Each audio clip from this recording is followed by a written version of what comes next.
छठवें महीने में परमेश्वर की ओर से जिब्राइल स्वर्गदूत गलील के नासरत नगर में एक कुंवारी के पास भेजा गया, जिसकी मंगनी यूसुफ नाम दाऊद के घराने के एक पुरुष से हुई थी। उस कुंवारी का नाम मरियम था। स्वर्गदूत ने उसके पास भीतर आकर कहा, आनंद और जय तेरी हो, जिस पर ईश्वर का अनुग्रह हुआ है। प्रभु तेरे साथ है। वो उस वचन से बहुत घबरा गई और सोचने लगी, यह किस प्रकार का अभिवादन है? स्वर्गदूत ने उससे कहा, हे मरियम, भयभीत ना हो, क्योंकि परमेश्वर का अनुग्रह तुझ पर हुआ है। और देख, तू गर्भवती होगी और तेरे एक पुत्र उत्पन्न होगा। उसका नाम यीशु रखना। वो महान होगा और परम प्रधान का पुत्र कहलाएगा। और प्रभु परमेश्वर उसके पूर्वज दाऊद का सिंहासन उसको देगा, और वो याकूब के घराने पर सदा राज्य करेगा, और उसके राज्य का अंत ना होगा। मरियम ने स्वर्गदूत से कहा, यह क्यों कर होगा? मैं तो पुरुष को जानती ही नहीं। स्वर्गदूत ने उसको उत्तर दिया, पवित्र आत्मा तुझ पर उतरेगा और परम प्रधान की सामर्थ तुझ पर छाया करेगी। इसलिए वो पवित्र जो उत्पन्न होने वाला है परमेश्वर का पुत्र कहलाएगा। और देख, तेरी कुटुंबनी एलिशबा के भी बुढ़ापे में पुत्र होने वाला है। ये उसका जो बांझ कहलाती थी 6वां महीना है, क्योंकि जो वचन परमेश्वर की ओर से होता है वो प्रभाव रहित नहीं होता। मरियम ने कहा, देख, मैं प्रभु की दासी हूँ, मुझे तेरे वचन के अनुसार हो। तब स्वर्गदूत उसके पास से चला गया। उन दिनों में मरियम उठकर शीघ्र ही पहाड़ी देश में यहूदा के एक नगर को गई, और जकरयाह के घर में जाकर उसने इलीशिबा को नमस्कार किया। ज्यों ही इलीशिबा ने मरियम का नमस्कार सुना, त्यों ही बच्चा उसके पेट में उछला, और इलीशिबा पवित्र आत्मा से परिपूर्ण हो गई, और उसने बड़े शब्द से पुकार कर कहा, तू स्त्रियों में धन्य है, तेरे पेट का फल धन्य है। ये अनुग्रह मुझ पर कहां से हुआ कि मेरे प्रभु की माता मेरे पास आई? देख, जो ही तेरे नमस्कार का शब्द मेरे कानों में पड़ा, त्यों ही बच्चा मेरे पेट में आनंद से उछल पड़ा। धन्य है वो जिसने विश्वास किया कि जो बातें प्रभु की ओर से उससे कही गई वो पूरी होंगी। तब मरियम ने कहा, मेरा प्राण प्रभु की बड़ाई करता है, और मेरी आत्मा मेरे उद्धार करने वाले परमेश्वर से आनंदित हुई, क्योंकि उसने अपनी दासी की दीनता पर दृष्टि की है। इसलिए देखो, अब से युग युग के लोग मुझे धन्य कहेंगे, क्योंकि उस शक्तिमान ने मेरे लिए बड़े बड़े काम किए हैं। उसका नाम पवित्र है, और उसकी दया उन पर जो उससे डरते हैं पीढ़ी से पीढ़ी तक बनी रहती है। उसने अपना भुजबल दिखाया, और जो अपने आप को बड़ा समझते थे उन्हें तितर बितर किया। उसने बलवानों को सिंहासनों से गिरा दिया और दीनों को ऊंचा किया। उसने भूखों को अच्छी वस्तुओं से तृप्त किया और धनवानों को छूछे हाथ निकाल दिया। उसने अपने सेवक इस्राएल को संभाल लिया कि अपनी उस दया को स्मरण करे जो इब्राहिम और उसके वंश पर सदा रहेगी, जैसा उसने हमारे बाप दादों से कहा था। मरियम लगभग 3 महीने उसके साथ रहकर अपने घर लौट आई। तब इलीशिबा के प्रसव का समय पूरा हुआ और वो पुत्र जनी।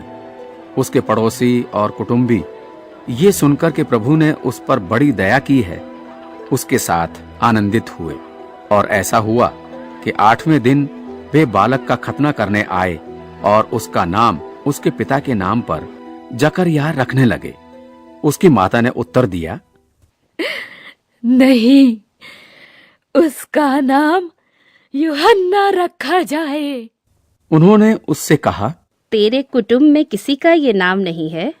तब उन्होंने उसके पिता से संकेत करके पूछा, तू उसका क्या नाम रखना चाहता है? और उसने लिखने की पट्टी मंगाकर लिख दिया, उसका नाम यूहन्ना है। इस पर सबों ने अचंभा किया। तब उसका मुंह और जीभ खुल गई और वो बोलने और परमेश्वर का धन्यवाद करने लगा, और उसके आसपास के सब रहने वालों पर भय छा गया, और उन सब बातों की चर्चा यहूदिया के सारे पहाड़ी देश में फैल गई। सब सुनने वालों ने अपने अपने मन में विचार करके कहा, प्रभु, इस्राएल का परमेश्वर धन्य हो।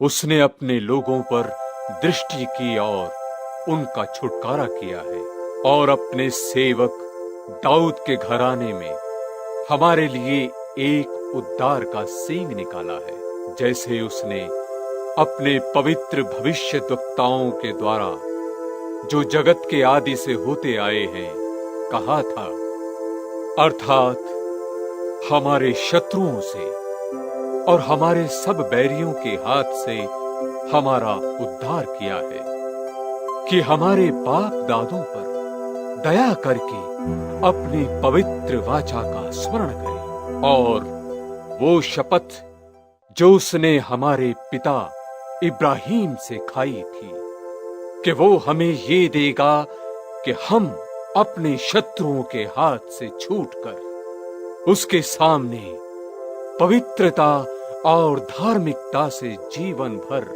निडर रहकर उसकी सेवा करते रहे।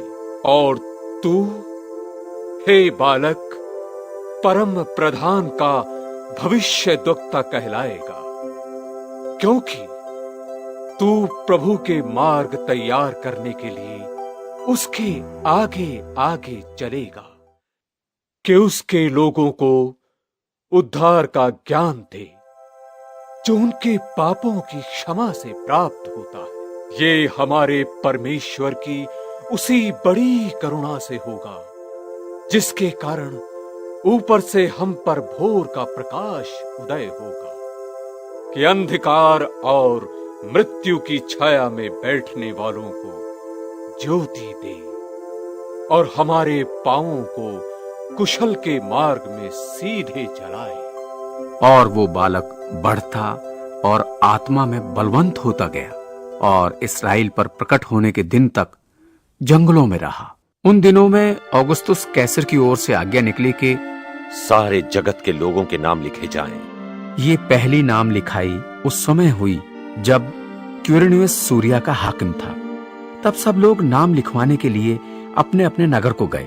सो यूसुफ भी, इसलिए कि वो दाऊद के घराने और वंश का था, गलील के नासरत नगर से यहूदिया में दाऊद के नगर बैतलहम को गया कि अपनी मंगेतर मरियम के साथ, जो गर्भवती थी, नाम लिखवाए। उनके वहां रहते हुए उसके जनने के दिन पूरे हुए। वो अपना पहलौठा पुत्र जनी और उसे कपड़े में लपेटकर चरनी में रखा, क्योंकि उनके लिए सराय में जगह ना थी। उस देश में अनेक गडरिये थे जो रात को मैदान में रहकर अपने झुंड का पहरा देते थे। और प्रभु का एक दूत उनके पास आ खड़ा हुआ, और प्रभु का तेज उनके चारों ओर चमका। वे बहुत डर गए। स्वर्गदूत ने उनसे कहा, मत डरो, क्योंकि देखो, मैं तुम्हें बड़े आनंद का सुसमाचार सुनाता हूँ, जो सब लोगों के लिए होगा। आज दाऊद के नगर में तुम्हारे लिए एक उद्धारकर्ता जन्मा है, और यही मसीह प्रभु है। और इसका तुम्हारे लिए ये पता है कि तुम एक बालक को कपड़े में लिपटा हुआ और चरनी में पड़ा पाओगे। तब एकाएक उस स्वर्गदूत के साथ स्वर्गदूतों का दल परमेश्वर की स्तुति करते हुए और ये कहते हुए दिखाई दिया, आकाश में परमेश्वर की महिमा, और पृथ्वी पर उन मनुष्यों में जिनसे वो प्रसन्न है, शांति हो। जब स्वर्गदूत उनके पास से स्वर्ग को चले गए तो गडेरियों ने आपस में कहा, आओ हम बैतलहम जाकर ये बात जो हुई है और जिसे प्रभु ने हमें बताया है देखें। और उन्होंने तुरंत जाकर मरियम और यूसुफ को और चरनी में उस बालक को पड़ा देखा। इन्हें देखकर उन्होंने वो बात जो इस बालक के विषय में उनसे कही गई थी प्रकट की। और सब सुनने वालों ने उन बातों से जो गडेरियों ने उनसे कही आश्चर्य किया। परंतु मरियम ये सब बातें अपने मन में रखकर सोचती रही, और गडरिये जैसा उनसे कहा गया था वैसा ही सब सुनकर और देखकर परमेश्वर की महिमा और स्तुति करते हुए लौट गए। जब 8 दिन पूरे हुए और उसके खतने का समय आया तो उसका नाम यीशु रखा गया, जैसा स्वर्गदूत ने उसके पेट में आने से पहले कहा था। जब मूसा की व्यवस्था के अनुसार उनके शुद्ध होने के दिन पूरे हुए तो वे उसे यरूशलेम में ले गए कि प्रभु के सामने लाएं, जैसा कि प्रभु की व्यवस्था में लिखा है कि हर एक पहिलौठा प्रभु के लिए पवित्र ठहरेगा। और प्रभु की व्यवस्था के वचन के अनुसार पंडुकों का एक जोड़ा या कबूतर के 2 बच्चे लाकर बलिदान करें। और देखो, यरूशलेम में शमौन नाम एक मनुष्य था। वो मनुष्य धर्मी और भक्त था और इस्राएल की शांति की बाट जो रहा था, और पवित्र आत्मा उस पर था। पवित्र आत्मा से उसको चेतावनी हुई थी कि जब तक वो प्रभु के मसीह को देख न लेगा तब तक मृत्यु को न देखेगा। वो आत्मा के सिखाने से मंदिर में आया, और जब माता पिता उस बालक यीशु को भीतर लाए कि उसके लिए व्यवस्था की रीति के अनुसार करें, तो उसने उसे अपनी गोद में लिया और परमेश्वर का धन्यवाद करके कहा, हे स्वामी, आप तो अपने दास को अपने वचन के अनुसार शांति से विदा करता है, क्योंकि मेरी आंखों ने तेरे उद्धार को देख लिया है, जिसे तूने सब देशों के लोगों के सामने तैयार किया है, कि वह अन्य जातियों को प्रकाश देने के लिए ज्योति और तेरे निज लोग इस्राएल की महिमा हो। और उसका पिता और उसकी माता इन बातों से जो उसके विषय में कही जाती थी आश्चर्य करते थे।